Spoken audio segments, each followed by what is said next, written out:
Hello, everybody. Welcome to the Rotoworld Football Show. I am Patrick Daugherty, joined by Kyle Dvorchak and Denny Carter. It is Week 10 in the United States of America. And we have the San Francisco 49ers traveling to Tampa Bay, something West Coast teams love to do. We have the Lions going to Texas. Let's say they're finally going to play outside, and Texas has a dome. Yeah. We have the Dolphins going to L.A. Hopefully that stadium is taken over by Dolphins fans. We got the Eagles at the Cowboys. That stadium will be easily taken over by Eagles fans. We got the entire Week 10 slate is what we've got. We're going to break down every fantasy relevant player. It's been a slow news week, guys. So here to talk about much. Listen, I'll just be honest. I know everyone is talking about this. A lot of people don't want to talk about it because it's not really their taste. Mm-hmm. I have to get off my chest. I have to talk about it. Yeah, go ahead. You don't be intimidated. I want you to tell the people what's on your mind. It's not for everyone, but they got to listen to the new Cure album, Denny. They got to listen to it. It's so good. It's like they never went away. It's only been 16 for real years. Though? Yeah, no, it's amazing. You really need it. Is. Yeah, I'm a huge Cure guy who didn't know they had a new album. I've been meaning to text you about this, but yeah, the new Cure album is so good. Oh my God, they're so whiny. I love them. They are. And Zoomers, look up the Cure. Zoomers, don't look up some other stuff. Zoomers, please just only look up the Cure. Get the Cure trending on TikTok. Is what I'll say. Yeah, sure. I did see that the lead singer of Cure, Robert Smith. He's still doing that look. He's still got the bird's nest. He's still got the eyeliner. He's still the one true goth king. I don't know. I think it might be time to move on from that look. No, man. Cannot do it. Let's be real. Without the look, he's just another bloke. All right. He's just a bloke. I mean, he can still sing. He can still write music. He's got that going for him. I just don't know if you have to try the same hairstyle. I don't think it works, Robert. No, dude. He's just another bloke without the eyeliner. He's got to keep it. But the Zoomers will have their mind blown if they've never heard of the Cure or they don't know what Robert Smith looks like. You've got to Google the Cure. You will have your mind blown by the Robert Smith aura. I saw a picture recently, and I will say that it might be time to ditch the whole. No. If the choices are elderly goth or just another bloke, you got to choose elderly goth. He's so old. It doesn't matter. Elderly goth. Kyle Shanahan has got goth vibes. He's got emo vibes because he doesn't believe in himself. Hopefully he believes in himself as the San Francisco 49ers come off by, joined by one Mr. Christian J. McCaffrey, who will be making his 2024 debut. At least we hope. This would be a classic 49ers Rug Bowl, and he's not God. But CMC, Kyle, appears to be coming back against this collapsed Tampa Bay Buccaneers defense.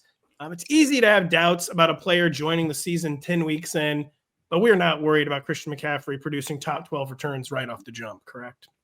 Yeah, I mean, even if they limit his workload, he was not just the most heavily used player last year, he was one of the most efficient, which makes it all the more impressive that he was able to be as good as he was on a per-touch basis. I believe he was second in the NFL in rush yards over expected. He was top 10 in yards after contact per attempt. He was 11th in yards per route run, and he was springing long runs at a higher clip than most running backs. So sure, maybe they cut down the amount of touches he sees in his first game back, and maybe that stretches through the end of the regular season.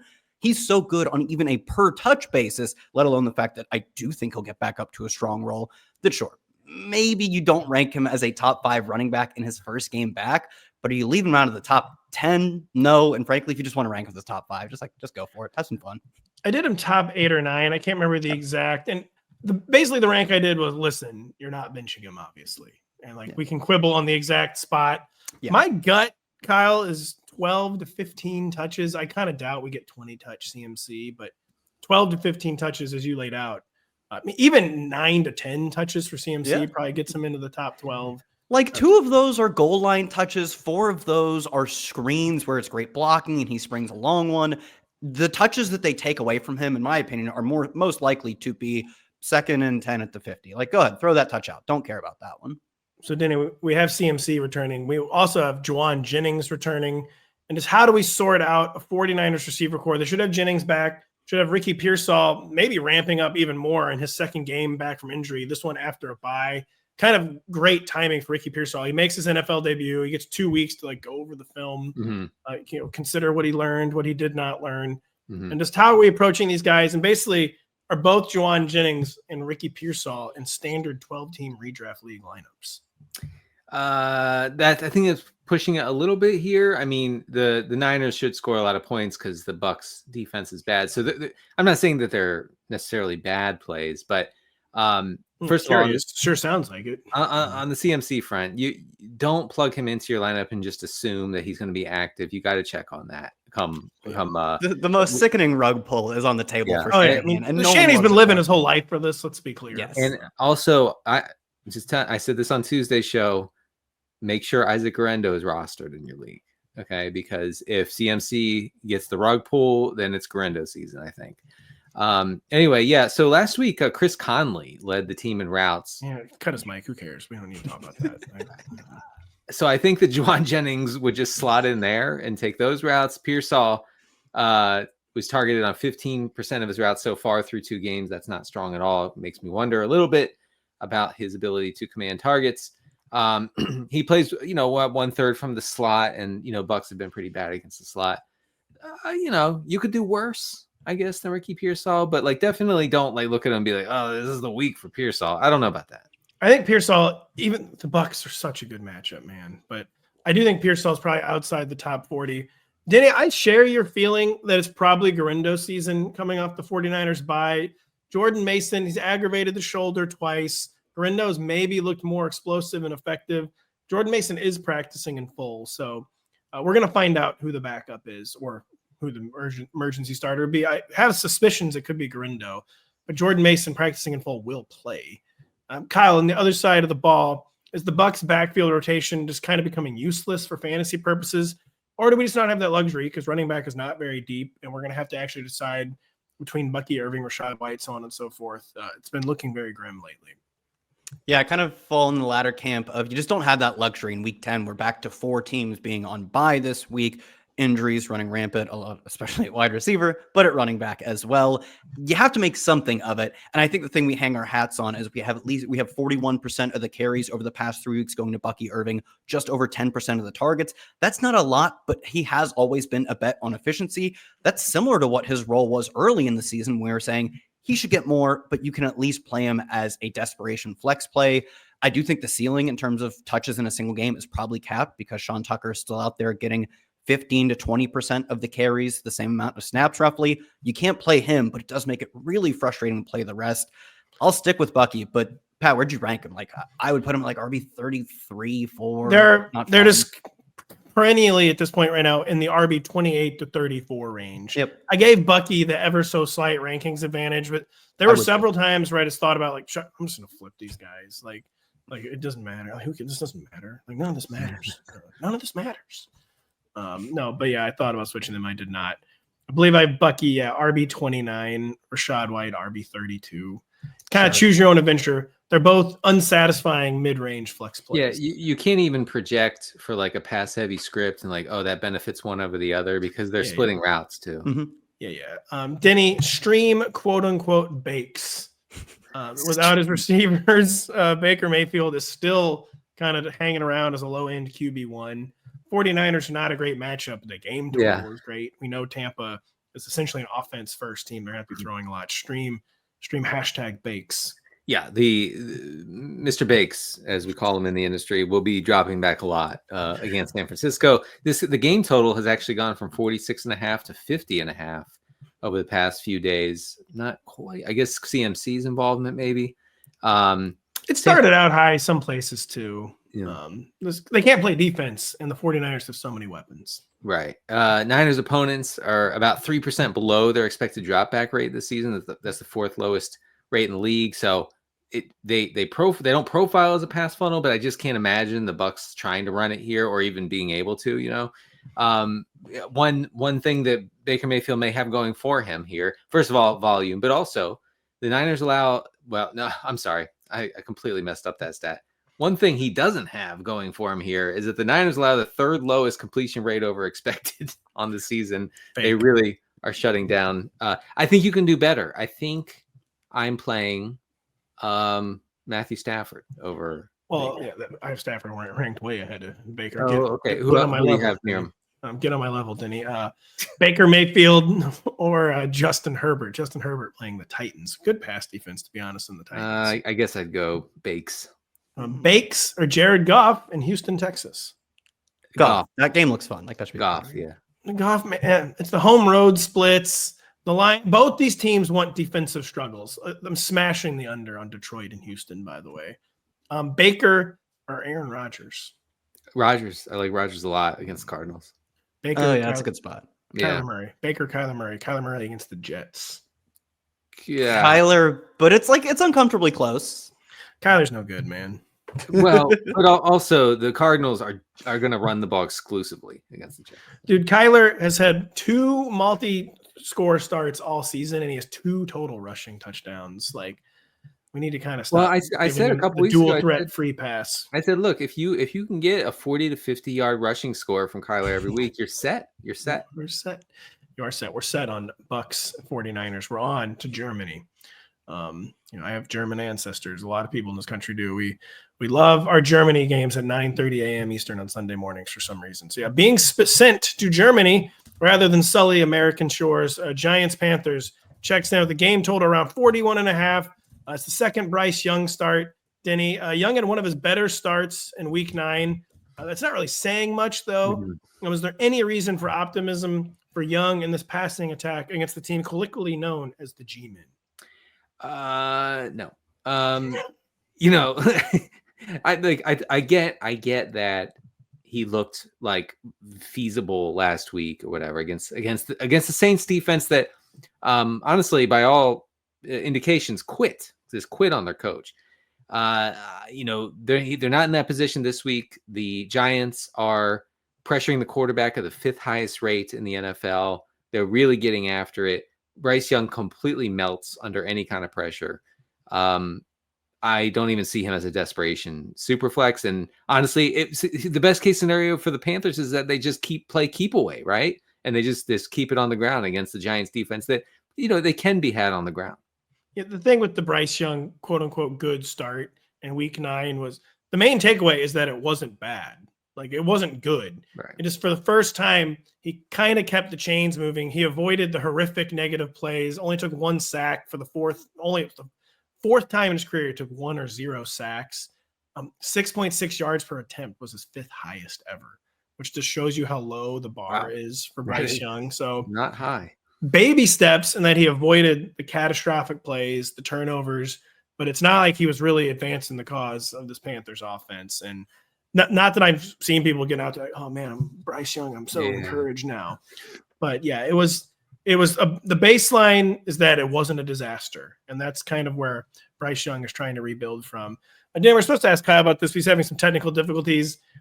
Jonathan Brooks appears like he's finally going to make his NFL debut this weekend. Yeah, I didn't have that high expectations because they've been really slow playing his return. They're going, again, to friggin' Europe. They have their bye in Week 11. So I kind of didn't expect Jonathan Brooks to really be worked in that much this week anyway. Now they extended Chuba Hubbard with one of the crazier extensions I've seen in recent memory.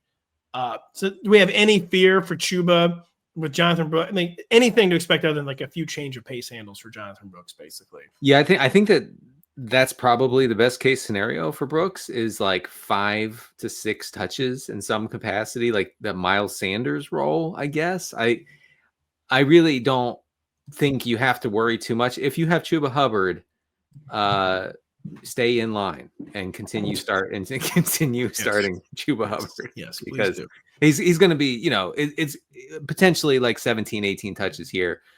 They want him to be the centerpiece of the offense for better or worse for the 3rd straight year for years to come. And you're telling me they signed this guy to a contract extension recently? Yep, they did today. Not a joke. I'm a little slow on the news today, but like you said, there's not much going on.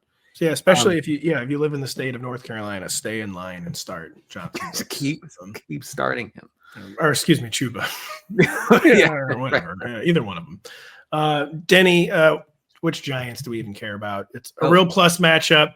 People are trying to go hipster mode and stream every time Daniel Jones has one good start. Everyone's like, all right, he's back. I know. He He did have his best start. Now he has his best matchup. I don't know why people are so hung up on the wanting Daniel Jones to be a thing. And it's because it's just the contrarian brain. We know he's bad. We make fun of him all the time. Right. And then there's just a class of fantasy analysts. The second there's any, Danny Jones is back. Well, 55 yards rushing. It's because it makes us feel really smart. At least I can speak for myself in saying it makes you feel really smart when you start a bad quarterback and he scores 25 fantasy points for you. Yes. Because you're like, oh no, like I gamed the talk about get on my level, get on my level. Daniel Jones has scored 20 plus fantasy points. I mean, yes, he is a viable streaming option in 12-team leagues. I'm not like falling all over myself to start him. I think you can probably do better unless you're in one of these weird leagues where everybody rosters 2 or 3 quarterbacks for whatever reason. I will say Tyrone Tracy, smash bot. I get last week was disappointing against a run funnel Washington defense. I was expecting much more. But Carolina allows the 6th highest rush yards before contact this season, and by far the highest rushing success rate on the season. I think Tyrone Tracy could go off here. Danny, real quick, stream the Dimesman or stream Bo Nix in Kansas City. That's that's kind of where it comes. That's the line. Yeah. Well, I will say KC is such a nightmare matchup for any quarterback, really, especially a quarterback as sort of volatile as Bo Nix, that I would probably lean Jones. Go with the Dimesman. The Indianapolis Colts host the Bills as 4-point home underdogs. Mr. Denny staying in the Carter corner. Fantasy managers have taken to heart the Bills' more recent pass-heavy approach. Will that be thrown out the window with Amari Cooper still battling a wrist injury, limited practices, Keon Coleman battling a wrist injury, not practicing, and the Colts is having a really, really soft run defense? What do we think the Buffalo approach is going to be? Yeah, so they could revert back to the run here. I'll get to the pass heaviness in a second, but the Colts are the second most extreme run funnel defense through week 9. Nearly 40% of the yards gained against Indianapolis this year have come on the ground. That's the 10th highest rate in the league. But the Bills have gone ultra pass heavy, like you mentioned in recent games. Over the past 3 games, the Bills are 8% over their expected drop back rate. That's the second highest in the league. It really it's gotten to the point with Buffalo with this pass heaviness that it's limited James Cook. Last week against the Dolphins, he had 10 rushes. He led the backfield with 10 rushes. Ray Davis had 4. But that's a big ding, I think, to Cook's profile because he's not super involved in the pass game. Kyle, we let Denny say his Joe Flacco, and I keep getting canceled for wanting to say Flacco. We let Denny say his Joe Flacco piece on Tuesday. What is yours? We aren't abandoning hope for Josh Downs, things of that nature, correct? Despite, everyone knew the Flacco coaster was going to be up and down, and that I honestly wasn't sure how bad of a matchup Brian Flores was for him. I thought Brian Flores was like eating young quarterbacks as lunch. Like, wait till he sees what this old veteran does, and the old veteran got utterly dominated. Oh, how happy! I was like, Kyle. wait. I was pretty happy. I'm not gonna lie. Got utterly dominated. Yeah, wait till he sees what this 39-year-old guy who was on the couch 2 years ago is doing. I'm sure that'll go well for him. I mean, so one, we are absolutely not concerned with Josh Downs. He's coming off back-to-back games with a season high in air yard share, which I think is kind of one of the sort of lesser interesting points of his profile. Is he's PPR scam adjacent. He's actually still really efficient for guys who have as low of an ADOT as he does. But 2 weeks ago, that ADOT increase, he's getting an overall higher share of the pie. Michael Pittman is dealing with back and now a dislocated finger, and he hasn't played well. This is Josh Downs' team. He's got like a 27% target share, targeted on 30% of his routes. These are elite numbers for any player, let alone a young ascending wide receiver. Zero concerns with him. Flacco, this should take away any streaming notion we had of him. He was in that Jameis Winston, now kind of Baker Mayfield level of volume's going to be there. He's going to sling it. He's just not very good. Well, I think he honestly still is in that tier, but it's just not. It has to be very carefully deployed, and this probably is not the right matchup for it to be deployed. Yeah, that's probably accurate. Is if he's going to get a lot of volume against a pretty bad team, I'm perfectly comfortable throwing him out there as the QB 14 or 15. He was really bad with the Browns last year and ran really good. And even Denny, as the Flacco supporter, we were very on top of this, that this just cannot sustain itself. Yeah. Last year, he was 7th in the NFL in turnover-worthy play rate per PFF. He was outside the top 30, I believe, in EPA per play. He was low in CPOE.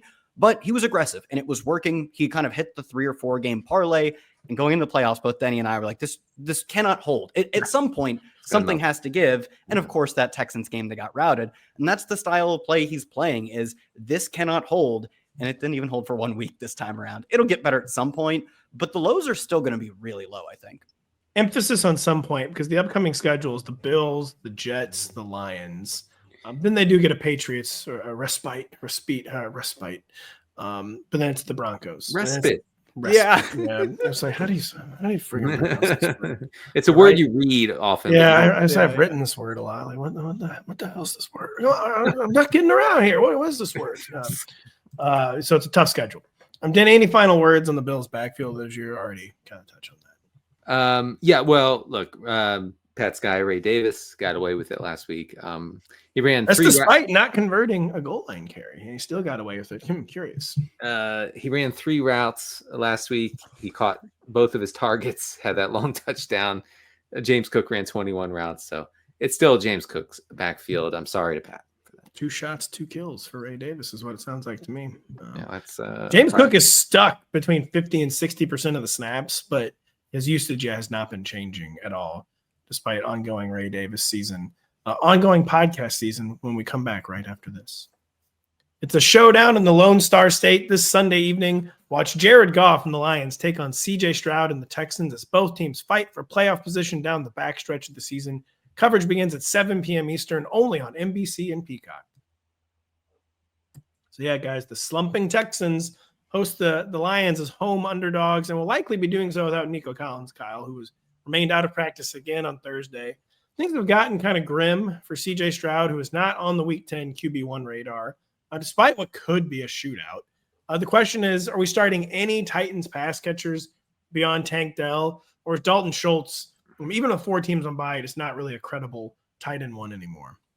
Yeah, I think that's pretty fair to say. He's got good usage numbers. He's gotten like 19% of the team's targets this year, roughly 20% of the air yards. Those are strong numbers for a tight end. He's just not converting on them. And albeit like we do want to chase the volume, good players convert on their volume and bad players don't convert on their volume over large samples. And we're not working with a huge sample here, but he just really hasn't provided much. I think he's a ceiling of 15 PPR points this year. I still think the volume keeps him on the tight end 1 periphery, but if we're looking at tight ends ranked 10, 11, 12, he probably falls just outside of that range. Yeah, just meaning too, there's none of these Texans like backup receivers showed anything last week, right, on Halloween. Yeah, so just not a good scene right now for that Texans passing attack. So Denny, so like, is this just another situation? Like, are the Lions going to have to try? They give up a lot of passing yards, but it's honestly just because teams are always behind. They're very efficient against the pass. They have a good run defense. So with that being the case, is there any reason the Lions will have to actually open up their offense against the Houston Texans? Jameson Williams back off suspension this week. Yeah. All right. So here's the situation with the Lions. They have a 26-point implied total, one of the highest of the week. They're 4-point favorites. They want to run. Kick, block, punt, move on. Yeah, I know. Trust me. That was very frustrating to see that score against the Titans or whatever it was and realize nobody scored any fantasy points. The Lions want to be run heavy. They have a 55% neutral pass rate. They're 24th in pass rate over expected. So we know that. But the saving grace here could be that Houston is really good against the run. So maybe it forces Ben Johnson to open it up a little bit and to pass a little more than they would like. But if Nico Collins were playing, I feel like the Lions would be much more likely to open it up, to be forced to open it up. His absence and how bad this Texans offense has been, I could see if things break right, I could see this being like a 19 attempt game for Jared Goff. The total 48.5. I don't see it. It's so sad because Nico Collins is definitely not worth 4 to 5 points in terms of the total, but like vibe space, he's 100% worth this game getting to 51 or 52, and he's almost certainly not going to play this week. Well, except for every week, I'm like, this is finally going to be the Texans shootout week, and just literally, they don't want it. I don't think right. They try not to get into a shootout, and they run it on first down at a high clip. They try not to lose. They say they'd rather lose with dignity. than ever hit the over. And that, that's something you have to respect. And Collins has to be like the overhitting machine in terms of what makes this offense churn, because he can make a drive that without him is like 10 plays, 50 yards, and somehow still a punt, 50 yards, but a punt into 3 plays, 100 yards and a touchdown. Like he can flip a drive so quickly because he gets open downfield. Tank Dell does some of that, but there's only so much they can put on him. All right, no final words from Denny. The finished New Orleans Saints host I put the Panthers, it's the Falcons, as 3.5-point underdogs. Denny, is the Saints offense just now Kamara, Taysom, and no one else for fantasy purposes? When you were younger, Denny, you would have probably said something like, Tipton season. But you're older, you're wiser, you're more jaded now. Yeah. Is it Kamara, Taysom, and no one else? Yeah, you're right. 10 years ago, I would have had 8 to 12 tabs open on Tipton and figured out an argument for Tipton as a top 15 receiver this week. But no, Alvin Kamara and Taysom Hill combined for 45 touches last week, 35 for Kamara. How many of those were Kamara, Denny? Combined's doing a lot of work there. And then 10, but when your tight end gets 10 touches, that's nothing. Come on. I know. So yeah, that's it. That's the ball game here is you plug in Taysom at your tight end. You hope he gets some high value touches inside the 10, which, could happen. And then Kamara is just a total scam underneath. There you go. You left out praying that Taysom doesn't suffer a punctured lung. I'm praying he only suffers one. If we can get him out of there with just one. Just one. Oh, I see where you're going. We got 2 lungs, buddy. That's true. That's a real good point. For a reason. Real good point. Kyle Pitts has barely cleared 60 combined snaps over the past 2 weeks. I wasn't aware of this emerging narrative until someone texted me about why has Kyle Pitts only played 30 snaps in back-to-back games? Cause for concern or just kind of a random statistical blip? I mean, we saw this earlier in the year. For a while, his lowest route share game was around 60%. It was in week 2 or 3, and then they ramped him back up. And I think that's just the nature of the player who he is. Like, in an ideal world, he's probably playing 50% of the snaps. He's a part-time pass-catching tight end who can make some big plays, but can't do it all. He's a big guy. He's a big guy. He's large, he's large with a capital O, large. But this team can't really afford to be doing that. So we see these games pop up from time to time. I do think it's a bit of an anomaly in terms of his route rates, which have fallen to about 60 and then 70% in the past 2 weeks.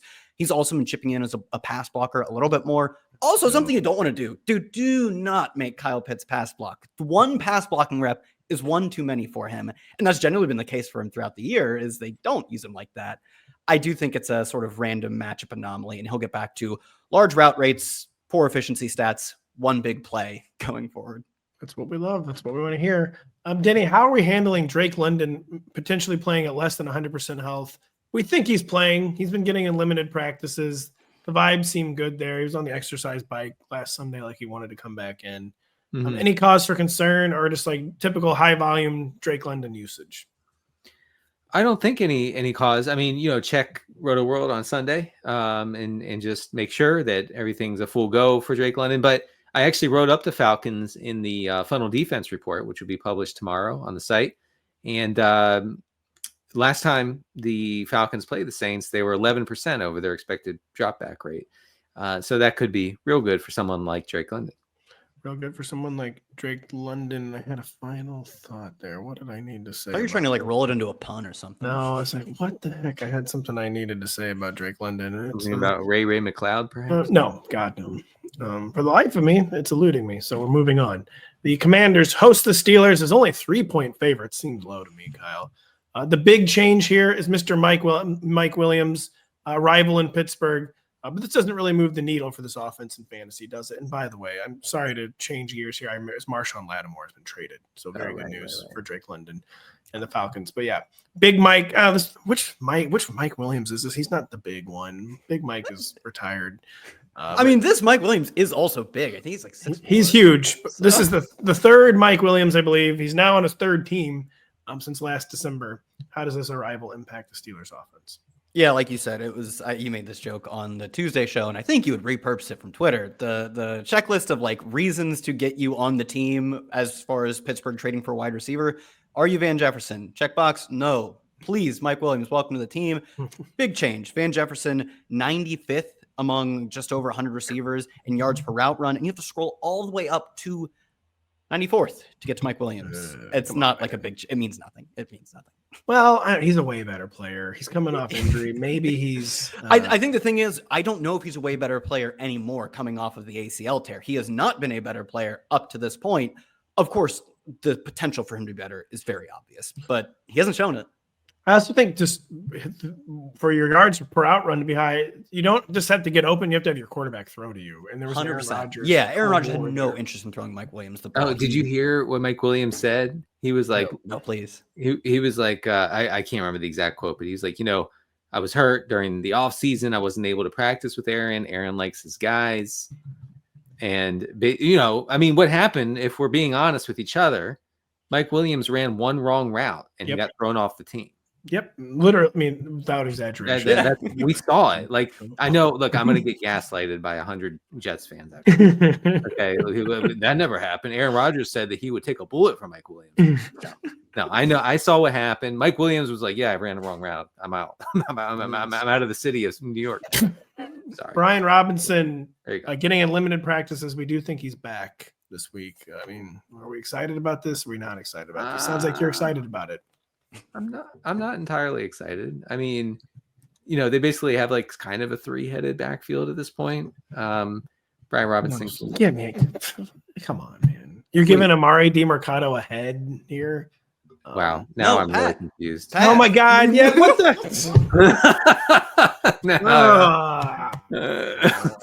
C-Rod, Jeremy McNichols. Only 3 more months of football. We got this. McNichols. So sorry. You ruined this show. I worked so hard on it. I was so excited to talk about the Arizona backfield. We'll do it again. Yeah, McNichols has been good. All right, we're back to the Washington backfield. Yeah, right. McNichols has been good. Talk about Washington. And I feel like Robinson is kind of touchdown dependent here. So I wouldn't just like plug and play him. If you have someone in that range, you might want to consider, not playing Brian Robinson this week against a really tough Steelers rush defense. We're talking about Washington. Everything is fine in Washington.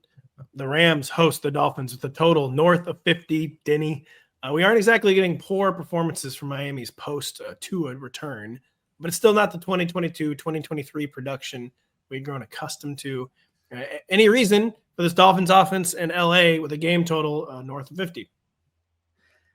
Any reason for Tua to be fantasy relevant for once in his life? That Jalen Waddle, Tyreek Hill spiked week. It could be. By all measures, I'm not going to get into every one of them here, but the Rams have every measure. List them. Come on. I know listeners love that when I say over expected 44 straight times. Yeah. Do it. Yeah. So anyway, the Rams are giving up a lot of production efficiently through the air. It could be a spiked-ish week for Tyreek. I'm kind of giving up on this Dolphins offense, though. They're going run heavy. They don't seem too interested in like force feeding the ball to Tyreek. Feels Joverish for everybody here. He's 25 and 28 last week. Been pretty efficient. We basically got the restoration of the floor. We have not seen the ceiling, though. The Rams allow 8.5 yards pass attempt. I'm a little optimistic. Yeah, no, we said no stats about the Rams defense. True. What about Tua, or quote your guy Patrick Mahomes against the Denver Broncos? I'll go with Tua. This game was like 50. Even I went Tua. Come on. Nice, let's go. Oh, really? Yeah, come on. It's 50.5. I'd go with Mahomes. I'm messing around here. I'm serious. Danny, you can't abandon ship now. Run a good Mahomes game, and you're like, he's back. No. I know. On Tuesday, I made it clear Mahomes is not back. I'll make it clear later in the show, too. Mahomes, who has won 2 straight Super Bowls, is 8-0, got a good receiver once, and immediately nuked, is not back. Put it in the paper. Tua is not right. There's something not right with Tua right now. I agree with that, but Tua or Baker Mayfield this week. Tua. All right, oh, curious. Oh, interesting. Right. I don't. Not right, and yet you're starting him. To be clear, I'm not starting him anywhere. I didn't draft him anywhere. Kyle, is Puka Cooper Kupp just a coin flip right now? They've been back 2 games. Puka played one of them. He nuked in the game where they both played. The game where he got ejected and did not play, Cooper Kupp nuked. Got a little worried. Puka ranked higher, but then the Puka whisperer, Greg Rosenthal, said he didn't think Puka looked right. I'm like, all right. But is it just a coin flip right now, or what's going on with Puka and Kupp? I'm actually fine ranking Cooper Kupp slightly ahead of him if you want to. Me being I'm like 20 something years old. Of course, I'm going to side with my fellow Zoomer. Maybe he's a millennial. I actually don't know which either of us are, to be honest. I will know Zoomer. But yeah, I think we're both Zoomers. We're right on the edge there. I will say that even before Poop got ejected, which happened right before the end of the first half, he was easily getting out targeted by Cooper Kupp. I believe it was 9-4 at that point. But that's only in the context of the previous week. He was somewhat easily out targeting Cooper Kupp and getting more air yards on those targets as well. And unlike, maybe Amar, which we'll talk about later, he's open, schemed wide open for a lot of his air yards. They're quite easy to convert on. So maybe one more week of probation for Puka Nacua. Don't punch one of your opponents this week, Puka, and we'll rank you ahead next week. Please, dear God. Kyle, do you agree with my contention that Matthew Stafford is a QB1 this week? 6 touchdowns over the past 2 weeks, 66% of his season total in those 2 games. Yeah, I think he falls into that, like we talked about earlier, 10 to 14 or 15 range, where I have no problem if you rank him even as high as 10. He's absolutely crushed when he's had both these receivers on the field. He did, although only for half the game last week, got up to just shy of 300, 2 touchdowns, I believe. So he's averaging 19 points a game, which is easily QB1 territory when he has both these guys. And it's, like I said, a lot of teams on bye, a lot of guys underwhelming and missing their weapons. Yeah, what do you have him exactly? I believe QB 8. That's a little high. It is, but I mean, listen, man. Here's who's around him: Darnold, Tua, Mahomes, Bakes, Herbert, Goff, Rodgers, Kyler, Stroud, Caleb. You start to see the scene gets pretty tough, and he's playing his best football with his wide receivers back. The game total's north of 50. He's at home. All right. I'm actually fine with it. Got to believe in Matthew Stafford. And anyone believe in Jalen Waddle? Hasn't reached 50 yards since week 1. Any good Waddle cope? Certainly someone said some Waddle cope. I don't have any. Give me some names around Waddle in your rankings, Pat. All right, Jalen Waddle, or Calvin Ridley, DJ Moore. Waddle. Yeah. Moore doesn't want to play football anymore. No. Well, I'm still going with Moore. That's fine. Cortland Sutton, who's playing the Kansas City Chiefs. Play Waddle. I'd probably go with Waddle, yeah. Yeah, see, curious, interesting. It's not so easy, is it? No, it's not. It never ends up to be easy when you say, this guy stinks, but you're starting him over these 75 guys. The problem is there are no good players left in the NFL. No, there are. Denny, there are, let's just say, baseline, there are 5 wide receivers on every team. That's 150 receivers in the NFL, and you're not benching Waddle for every one of them? I don't believe you're a man of conviction. That's curious. Very, very curious. It's also curious that we're taking another short break, but we need to. We're going to get a drink of water. We'll be right back after this. Notre Dame continues its quest for a college football playoff berth on Saturday night. Watch the 10th-ranked Fighting Irish take on Florida State under the lights in South Bend. Coverage of the matchup begins at 7 p.m. Eastern on NBC and Peacock. What I wasn't allowed to say in that promo is watch Notre Dame try to get Mr. Mike Norvell fired. Probably already is fired. It's very, very over for Mike Norvell in Tallahassee. That team is so bad. They're unbelievably bad. I don't know. I don't follow college very closely, as you guys know. But every time I turn on Florida State, I'm like, this is like not a real team. With what frequency are you turning on Florida State? They're always on my TV. They get a national TV game every single week because they were good. They were good one year. Well, hold on. All right. Well, let's disregard that point. But Florida State, man, the guy got hurt. Travis, what's his name? He's in the NFL now. Clay Travis, I think. The name of the quarterback. No, Jordan Travis. Oh yeah, Jordan Travis. Big difference. Big difference between those two. But Jordan Travis, he gets injured. They get left out of the playoff. Florida State never stops crying. The state government threatens to sue college football, and they never won another game ever. Yeah. Didn't they get rocked in their bowl game too? They did. I mean, Georgia was basically not to get too grim to use that word for a third time this show. But like Kirby Smart was like, I'll make it quick and painless. That's grim. Well, didn't Florida State sit their players in They protest? sat a lot of them, and so did Georgia. So Florida State were the first team that's ever sat anybody in a bowl game. Kyle can't ever stop talking about. I was gonna say Buckeyes don't play their players in real bowl, like in your guys' bowl games.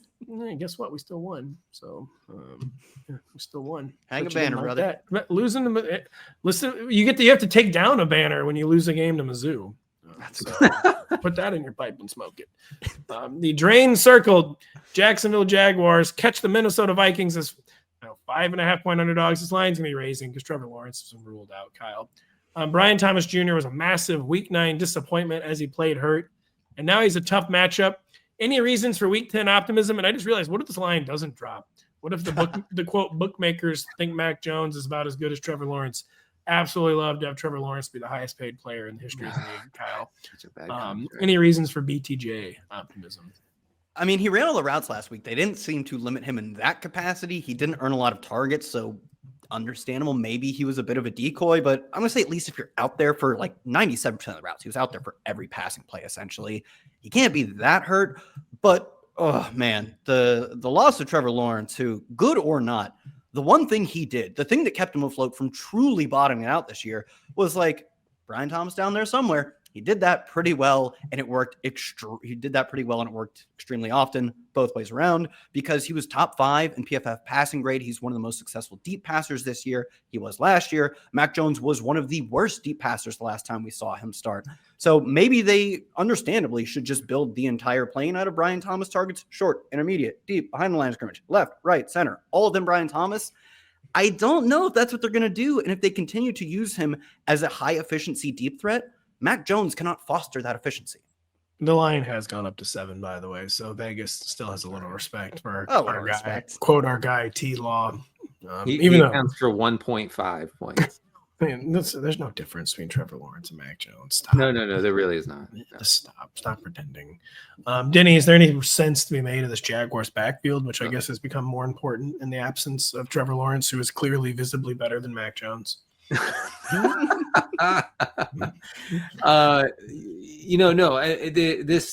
Jacksonville backfield stinks because you have Tank Bigsby, who's like the most sensitive, like game script sensitive back in the game right now. He only had 8 rushes. He led the backfield last week against the Eagles with 8 rushes for 22 yards. Travis Etienne had 3 for 24. Etienne's operating as the pass catching back, but not entirely because Dearness Johnson is involved in the route running there. So Doug's got to go, man. Get him out. Get him out, man. Well, Doug wants to base the entire offense around Dearness Johnson. Doug, every time something goes wrong with the Jaguars offense, he's like, what if committee backfield was bigger? Yeah, we're going to need more guys in the back. We need to jam another guy in there. I can sign. I swear to God, I pick up this phone. I can sign Boston Scott right now. Just tell me to do it. Tell me to do it. Trent Baalke or Tony Khan are like, no, don't. Please don't. Yeah, don't do that. Please, it'd be awkward. And he's calling him, man. Get him to hang up. He answered. What do we do? Don't leave a message. Yeah. He's talking to him. He's talking to him right now. He just signed him. And Boston Scott sees 9 touches on Sunday. Yeah. So Tank Bigsby is basically a really thin bet here. Like you're hoping he just like crawls into the end zone at some point. But you're getting no volume here. The Jags are going to be playing from behind. I feel like you just need to figure out something different if you have Bigsby. It's Vikings DST season. Let's be real. Oh yeah, baby. So bad. I actually would like the Vikings defense more against Lawrence than I would against. No, don't you dare. No. No, because Mac Jones will check it down. He'll be safe. But Lawrence will try to rip it because Lawrence thinks he has like a big arm, right? So he'll throw Weird. Every number and every film person says that too. But he'll be like, check this out, and he'll throw into triple coverage 15 yards down the field. It'll be easily intercepted. Tell you what, I've never seen a Trevor Lawrence deep ball overthrown. I know that much. No, him and Tua, they cannot overthrow anyone. No, never once. The next Trevor Lawrence overthrow will be the first. Kyle, Cam Akers involved last week for the Vikings. Is that thing or was it a trend? What is this? I mean, I don't know. I don't know why I put this in the show sheet. I thought it was a deep cut, and it fits with us talking about players who we didn't know were on said teams with the James Conner debacle and the Jets defense debacle. Well, the Vikings, if there's one thing I know about the Vikings, it's they are addicted to trading for Cam Akers. They love it. They love it. 2 years, yeah. It's a shame they can't do it one more time this year because they probably would. He did seem to unseat Ty Chandler as the team's RB2, 6 carries, 2 targets, outsnapped him. I think he got like 15 or 20 snaps, and Ty Chandler got 2 or 3. So if you were hanging on to Ty Chandler as one of your contingency bet type of backs, if anything happens to the starter, I may have something, you can cut ties with that. The reason I want to talk about, by the way, our guy who's leaving the industry, Sam Sherman, was just tweeting a lot about Cam Akers and basically wondering, I think, if it was going to be like a committee, not a committee, I'm not putting words in Sam's mouth, but Sam was very interested in this, and it got me interested in it. But yeah, there's really, it doesn't matter. I mean, yeah, no, Aaron Jones is in a great spot, by the way. He is, but I will say Aaron Jones, the reason I think Sam was maybe thinking this and why I kind of took an interest in this, they need to curtail Aaron Jones's workload. Like, these hammies ain't holding up much longer under 25 touches. Let's just be totally real. Like, the hamstring is just like twinging. It's like dying. Like, I'm going to pull so hard. You have no idea. Like, unless you reduce this workload, like the hamstring is just like, you say it, I'll do it. All right. You say it. I'll do it. Give me the word and I will split in 2. So, yeah, I think that is something to do.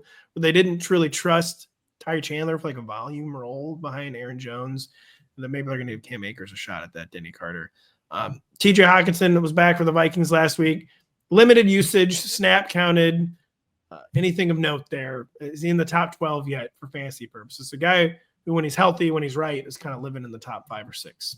Yeah, I wouldn't be surprised to see the usage ramped up here. You know, this game looks like such a blowout, though, that I feel like they probably, the Vikings probably won't be pushed. It strikes me as like a Justin Jefferson, like 3-catch, 100-yard game. Oh my God. This is the most Justin Jefferson is at 6 for 89. He gets a touchdown and we're like, oh baby, he's on pace for 150, 35 fantasy points and 0 catches in the second half. It's the most that game I've ever seen. So yeah, I would bet my house that he will not hit the 100-yard bonus in this game. No, I mean the Jags would have to push them. That's the whole thing. Is like if they are not pushed, they will not throw the ball. The Vikings, and that's because they like to win games, and you have to respect it. That's because the second they pass it all, and Sam Darnold's fumbled for a 3rd time. He is fumbling a lot, I will say. But Hawkinson is I don't know, not the best player. Who do you have him ranked around? Oh, let's see here in the tight end ranks. TJ Hawkinson or Sam Laporta. I guess Laporta, but like, yeah, I would go with Laporta. Hawk or Jonnu. Jonnu. Yeah, Jonnu. That's a shootout, baby. 50-something total. They're gonna pass more than one time in the second half. We do like our tight ends in a shootout, so let's go. Hawk or Dalton Schultz. Oh. Can you hear me? I'd go with go Hawkinson. Yo, we can hear. Hawk or Andrews. That's pointless because they're playing Thursday night. But yeah, I'm giving Hawk another week of probation. Basically, is where I've got him in the rankings. The surging Kansas City Chiefs host the reeling Denver Broncos as roughly 8-point home favorites. Denny Carter. The Chiefs have played 42 straight games at Arrowhead Stadium. I asked you about the Chiefs on Tuesday, so we'll start with the Broncos. Is there a single Bronco, including even Courtland Sutton, we actually want to start in this game? There's going to be some Broncos we are forced to start, quote unquote. Anyone we want to start against the Chiefs? We talked about Bo Nix earlier, and I'm not trying to stream him in like a 12-team league usually. And in this match, does not want to stream a bad player. That's pretty interesting. But I'm all for it if it's a super flex league, 2 QP, whatever. Just because of the rushing, like he'll probably struggle against this Kansas City secondary. He might throw for like 180 yards and 2 picks, but he could also, because the Broncos are going to be down here, he could also rush like 8 or 10 times. And who knows? He had a 20-some yard rushing touchdown taken off the board last week against Baltimore. So he gets that sort of thing and bang, like his day is made. I mean, if you're in 16, 18 teams, super flex, triple super flex, you're in a points per overthrowing Troy Franklin league, I'm thinking he makes that 3rd or 4th. Then he makes sense in that case. You know who else had a 20-yard rushing touchdown called back last week was Josh Allen. So I see no real difference between Bo Nix and Josh Allen. That's a good point. Kyle, Denny got to give us a long spiel on the changing Chiefs offense Tuesday. DeAndre Hopkins, of course, is in the top 20 now, but he's wide receiver what? And is Patrick Mahomes back in the QB1 mix? It is a tough Broncos matchup, but as the Ravens showed last week, they're tough only to a point because their offense can't really keep up. So how high for DeAndre? Patrick Mahomes in the top 12? I'll say 14, wide receiver 14 for DeAndre. You could sell me on a lot higher. Didn't see like elite 30% target share last week, but he cleared 20. And I think what was more important was not that he dominated the targets. Travis Kelce is still heavily involved now. They've kind of been forced back into that version of the offense. But it's that what DeAndre Hopkins did last week looked a lot more like what Rashee Rice was doing, what Juju briefly did, in that his first game, he played almost exclusively on the outside, had an 8 out of 15. That's typical like DeAndre Hopkins boundary receiver stuff. The boundary receiver role in the Chiefs has not been valuable for years. The Rashee Rice role is what we want now. This past week had an 8 out around 9. He split his routes between the slot and between an outside alignment. If we see that version, if I'm confident we see that and his target share grows, I actually had this wide receiver 10 and then I scaled it back right before I came up with my answer. Once I got to the booth, I decided what wide receiver I ranked him as. For Mahomes, I don't know, man. You tell me going into this season, probably really going into last season, he plays a game where 54 points are scored. They go into overtime. He attempts 44 passes, and he can't get to 25 fantasy points. His stone cold ceiling is 24 and change. He's still QB 15 for me or whatever. Yeah, I do have him pushed into the top 12 this week, but it is a tough matchup. Nuke, by the way, I have wide receiver 17. Okay. You should go a little higher than that. I thought about it. I mean, I have Tank Dell, Terry McLaurin, Drake London ahead. Devontae, I have ahead, actually. You got to pump up those numbers, I think. We'll see. I mean, it's one game. We'll see. Denny, any Audric estimate interest? This has been like the slowest burn. He's going to be more involved. Swear to God. He's going to be more involved. I know. Any Audric estimate interest? So here's what happens is Estimate gets involved in garbage time, and he looks really good, and then reporters say, hey, Sean Payton, your running backs stink. Any interest in getting Estimate more run? And he's like, yeah, kid looked good. And that's what happened. That's exactly what happened last week. 5 garbage time rushing attempts for 35 yards. Estimate, and like I said, he's been good. 5 of his 15 carries this year have gone for over 10 yards, which is insane. And the other 10 were fumbles. All of it. We have a fumbling issue.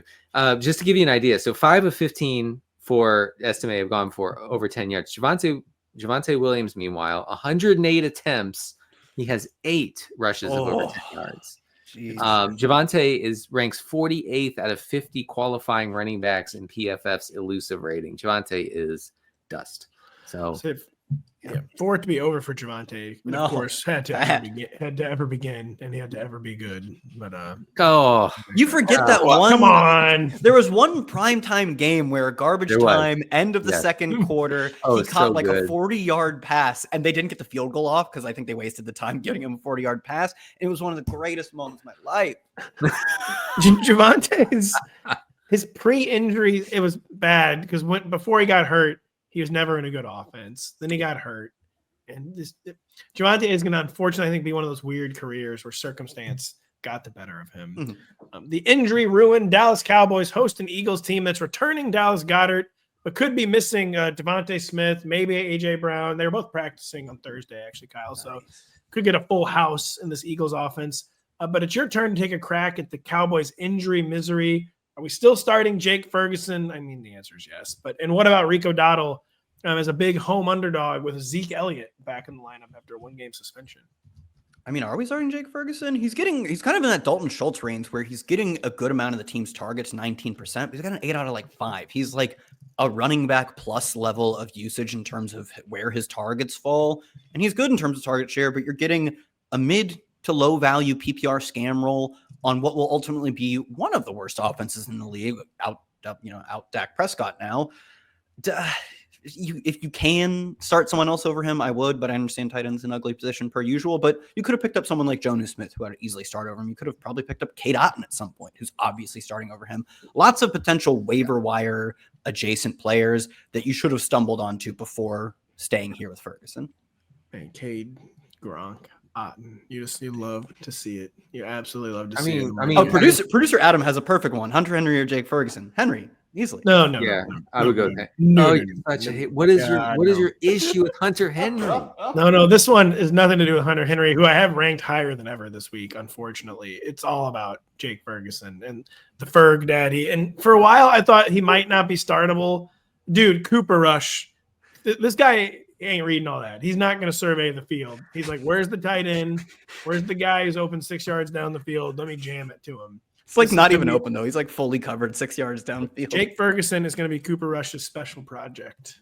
You heard it here first. Yeah, that's not a bad thought. Again. What did you talk about Rico, by the way? Oh, I didn't even talk about Rico. I mean, Zeke's bad, and the team doesn't even like him anymore. I don't know what's going on with Zeke, but the one thing Zeke ever had going for him this year was that the Cowboys liked him. They don't like him anymore. It's over. It's true. Zeke, dude, you can skip 19 meetings, but the 20th, that does not fly. It's a bad example. Zeke, if no one saw you do it, it would be fine. Everyone sees you walk out of meetings. You've got Dairy Queen. You're on the way to the movies, man. Jerry Jones runs a tight ship. You can skip the Monday, Tuesday, Thursday meetings. You cannot skip on Saturday. You can sometimes skip on Friday, but you can never, ever skip on Saturday, Zeke. Not in Jerry Jones' universe. What are we talking about? Where are we? Eagles. Denny. Eagles landscape with the comings and goings, quote unquote, is what I wrote. Yes, and thank you for being so specific. I know, yeah. Denny, just paint us a picture. So I had to look up my comings and goings spreadsheet to see what it said, and here's what it said. It said that the Eagles never pass the ball anymore because the entire ship is made out of Saquon Barkley, entire plane ship, whatever. Yeah, I'm sorry. Here we go. Eagles under their expected pass rate over the past 4 games. Only the Dolphins have been run heavier on the season, and that's only because they lost Tua. So that's all they want to do, and you have to adjust for it. So, AJ Brown, if he plays, I think he got in a limited practice Wednesday and Thursday. If he plays, you're hoping he hits on a long downfield shot, which he will. Right, sure. I mean, he's a good bet for it, a decent bet at least. But yeah, very, very few paths to big fantasy outings for anyone in this offense besides Hurts and besides Barkley. That's depressing. It is. It stinks. I don't like how good Saquon Barkley is. Yeah, no, you haven't seemed at all visibly bothered by it the past few weeks. Every time I turn it on, he's breaking into the secondary and for the 3rd straight time he goes over 20 yards. And no one. This guy's Barry Sanders all of a sudden. See, now he's doing the literal matrix on the field. Yeah. He's doing the matrix moves. The guy was just a guy in New York. He gets to the Eagles and he's unstoppable. He gets to the Eagles and he has access to bullet time.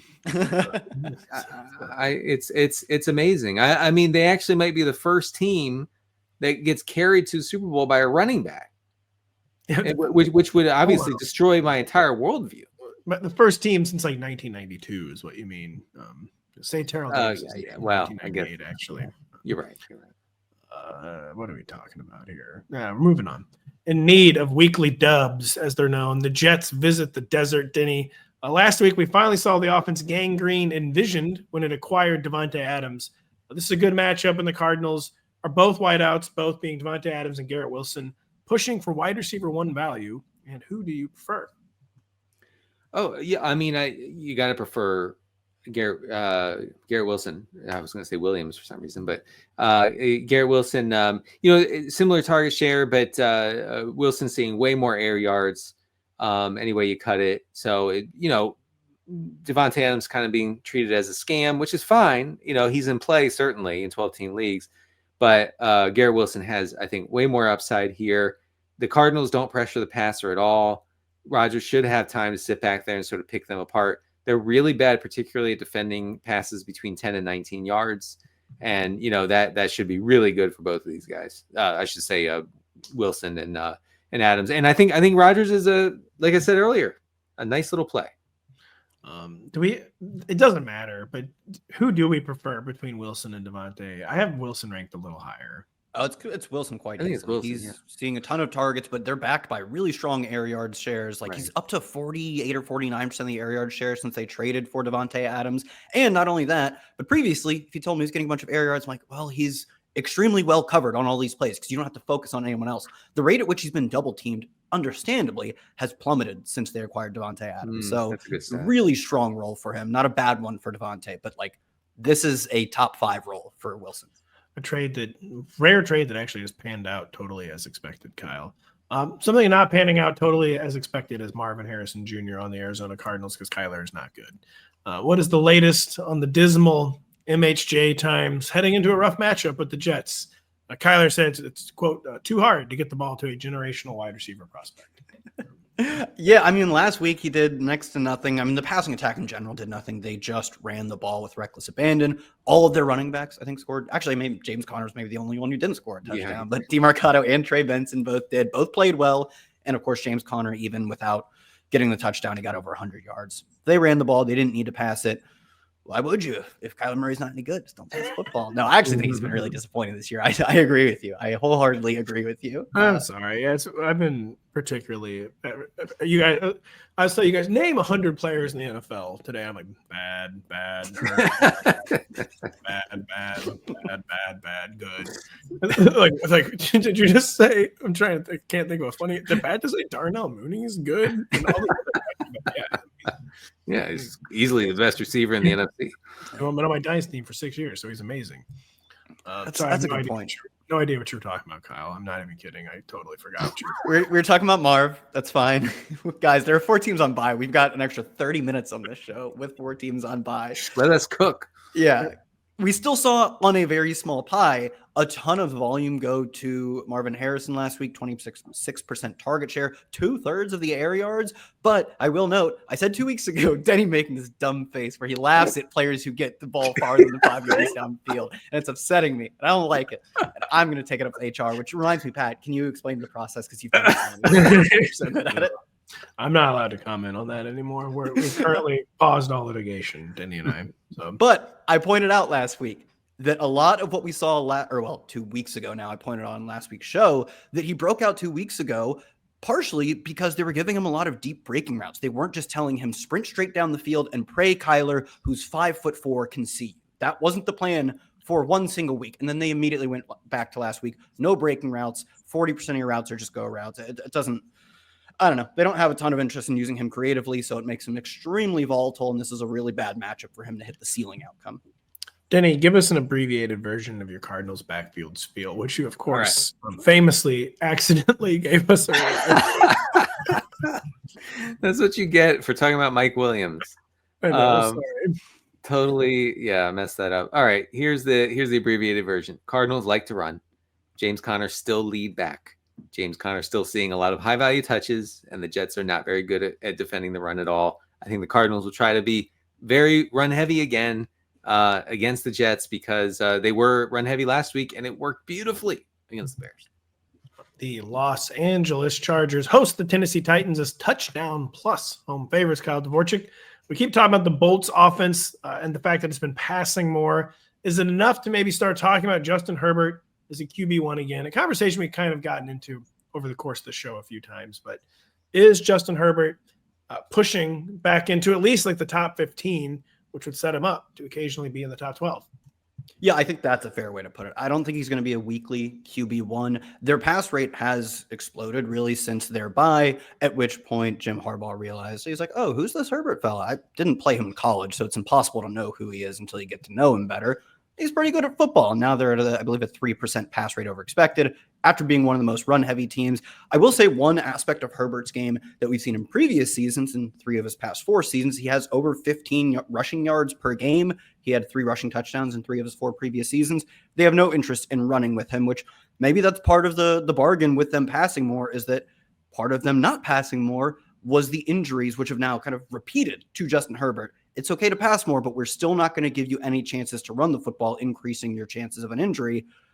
That's understandable. Fine. Nerd. He gets hurt every time he runs. It is unfortunate because he's so athletic. But yeah, as much as I want to see him run, Yeah. you understand it. It's not the most fun when he could be a guy who runs for 20 plus. He has no red zone carries at this point in 2024, but you understand it. And you can't project it to change going forward. So with a lack of rushing potential, I think he is stuck in that fringe matchup-based QB 1-2 border.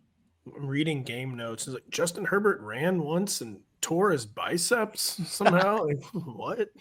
Just that's weird.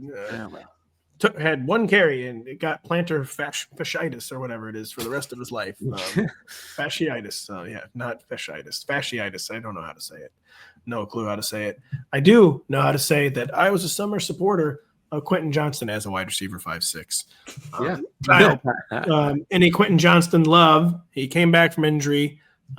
Goes over a hundo, as it's known, in week 9. Any QJ love. Yeah, and every game that he's finished this year, he has at least a 29% air yard share. He left one game early with the ankle injury, which he came back from last week. He's a somewhat consistent deep play threat in that they make it a point to get him 1, 2, or 3 deep shots per game. And with Justin Herbert throwing more often, with Ladd McConkey drawing coverage, it's kind of worked. And they also go to him in the end zone and red zone a little bit. I do think you're still kind of stuck praying that he hits the big one and returns wide receiver 3 numbers, or else you're stuck with like a true bust. But with all the injuries we have at receiver, that's actually a pretty solid bet to be making. QJ, better late than never. Denny, talk about better late than never. The approach the Titans seem to be taking Will Levis's shoulder injury and still limited. Guy had been limited for about a month in practice. I feel like he's inching towards playing this week, but would Will Levis return make Calvin Ridley unplayable? Probably not, but could he sustain as a wide receiver 2-3 like he has been all of a sudden, more of a wide receiver 2 even? What would a Will Levis return mean for a hot player in Calvin Ridley? So I think the only downside here for Ridley is that Levis takes away some pass attempts because he rushes, right? And Mason Rudolph doesn't do that. But Mason Rudolph, like per the metrics, if you're just going straight by the dots on the screen and the spreadsheets, Mason Rudolph and Will Levis are the same. And, and actually Will Levis is a much more accurate passer per the numbers. So I think that Ridley should be fine here. I mean, the main factor here is that DeAndre Hopkins is no longer playing for the Titans, and that's what matters the most. So I think he needs to be in lineups just going forward, no matter who's starting for the Titans. I also think that your computer needs to delete itself if it thinks Will Levis is more accurate than Mason Rudolph. I see. Big Mason Rudolph guy, aren't you? Yeah, right. No. Bad. Well, what about Mason Rudolph? Good. Dang, we actually stumbled into the perfect player for that joke. So I get it. Like we think of Will Levis as just like Josh Allen as a rookie or whatever, but he's really not as far as the accuracy goes. Or in any other way either. But he makes dumb plays. He makes dumb plays. I mean, he's muscular. You have to give it to him. Yes. Good point. He's big. But he's large. Yeah. But yeah, so I think Ridley should be fine with Levis, and maybe even gets a few more downfield looks because Mason Rudolph ain't doing all that. You are right. The quarterback thing is kind of a volatile situation, but the far more compelling data point is that DeAndre Hopkins is no longer on the team. Yeah, that's pretty much the story. Yeah. Tajay Spears probably returning. Brian Callahan is basically like, yeah, man, Tony Pollard's amazing. Kind of wish we didn't have to give him the ball 25 times, though. Any concerns on that front, or Tony Pollard still a clear RB2? Anybody? I think say yes. Say yes. I think he is. Yes. I mean, he's running cold on touchdowns, right? I mean, like he's getting a lot of touches. He should have some touchdowns eventually. This is what I would say as a regression files writer. I think you can still play him. You know, all the advanced stuff looks good. Looks pretty good for Pollard. Like it's not like last year at all. No, Pollard's been. I do think that they're probably sincere in that they think they're giving him the ball too much, and not because he's been bad, but because he's a guy that probably is not really built for those kind of workloads. But Tajay Spears, the Titans, man, are like must be innovating in medicine or something, because like everyone's like, yeah, like coach, why has he been limited since last December? He doesn't look injured at all in the practice field. We got to take our time. Got to be careful. The Titans haven't sent anyone to Germany. And No, you have to wonder what they're doing. No, they have not. They need the stem cell mobile lab to come to them, apparently. Will Levis he bought a ticket to Germany 4 weeks ago, and they will not let him go. Well, to be fair, Germany won't give him a visa because of the Mayo thing. The Mayo thing, I get it. Not come into our country. No, I can't think of a German accent right now. Please don't. Yeah, please don't. Please God, no. The Bears, they're 6-point home favorites against the Patriots despite a disastrous 2-game road sweep, Denny. You've been talking that trash, quote unquote, on Caleb Williams again. But do we like this potential here in a streamer spot? And why is the answer no? Oh man, the coping Bears fans are going to have to do if Drake May beats. Not even if the Patriots win. It's fine. Not even in the range of possibilities, but continue. Oh really? Really? Okay. Yeah. So I mean, you're talking about a Bears team that doesn't want to be around anymore, and they're going to easily. Let's see here. Hasn't lost a game at home. Interesting. Oh, that's curious. It doesn't have a dome still. Yeah. Look. Okay. I'll give you the haterade stuff here. Caleb Williams over the past 2 games, dead last in completion rate over expected. Of course, his air yards per attempt has spiked from around 6 to around 11, so that has something to do with it. He used to, for a while there. I'm not joking. He went from the most accurate passer in the league for a month to the least accurate over the past 2 weeks, and it all has to do with getting the ball out quickly, right? And now he's doing the cool stuff again, which doesn't work. No, and it's a disaster. So, but it's a good matchup. The Patriots are just a horrific defense. The Patriots allow the highest completion rate over expected in the league. They have the 7th lowest quarterback pressure rate, so they're not getting anyone's face, right? The Bears want to be run heavy, like that's pretty clear. They have the 5th lowest neutral pass rate in the league. When they're in the lead, they only run the ball at they only pass the ball at a 46% rate. Okay, that's really low. And so I wonder if this is a blowout, if it's just going to be Caleb handing it off. As far as streaming goes, like I'd rather take my chances with Stafford or Daniel Jones, honestly. Well, Stafford is a clear yes. Daniel Jones is where that might be a little iffy. Streaming Daniel Jones, talk about something that's always more fun in theory than practice. Yeah, I mean, I would recommend not watching that Giants. Yeah, that's if you do it, do not. Because you're going to watch it and you're going to be like, oh my God, he has 0 fantasy points. Yeah, but then you're going to look and you'll be like, 16, I'll take it. Caleb Williams and the cool stuff, by the way, what you're basically saying, I don't know, he's like 17. He gets like a bomber jacket or something for Christmas. He comes to school. He's kind of like walking down the hallways, like looking at everybody, like no one's acknowledging him. And the principal pulls him aside, like, Caleb, you got to stop the cool stuff, man. Like, it's not working. Yeah, man. This whole like run around stuff, like that's not going to work. All right, DJ Moore. That's about enough of that.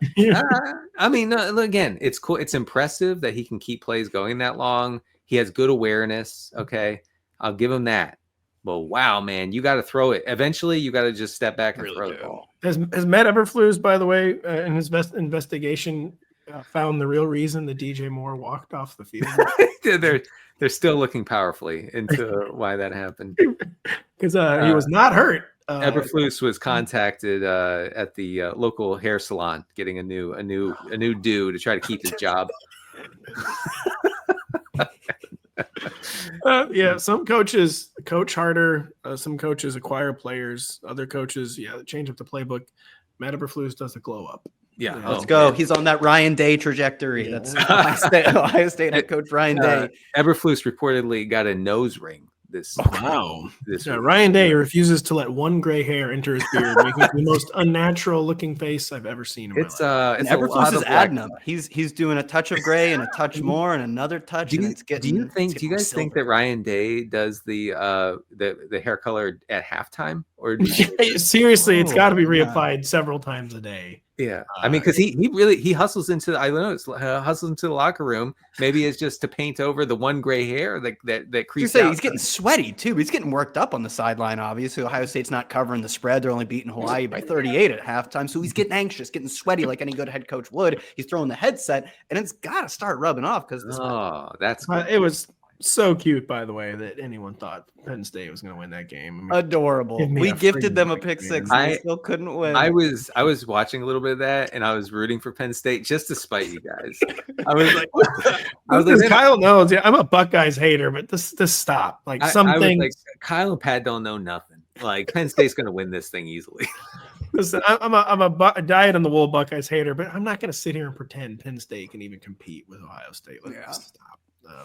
Kyle, any Patriots of note whatsoever? I mean, Ramondre gets a little touches, not super efficient, but like touches, yada yada. You know the spiel.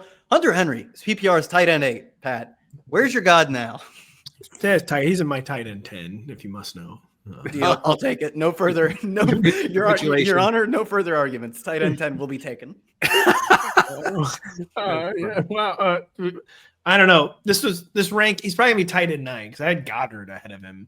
But now it's like practicing full on Wednesday. He's practicing in full, but the problem is that Devontae and AJ Brown are also practicing. Yeah, good point. Bears really bad in the rushing defense metrics. So I think Ramondre could get away with it again. I like Yeah, God willing, brother. Oh my God. Yeah, I'm gonna need it bad.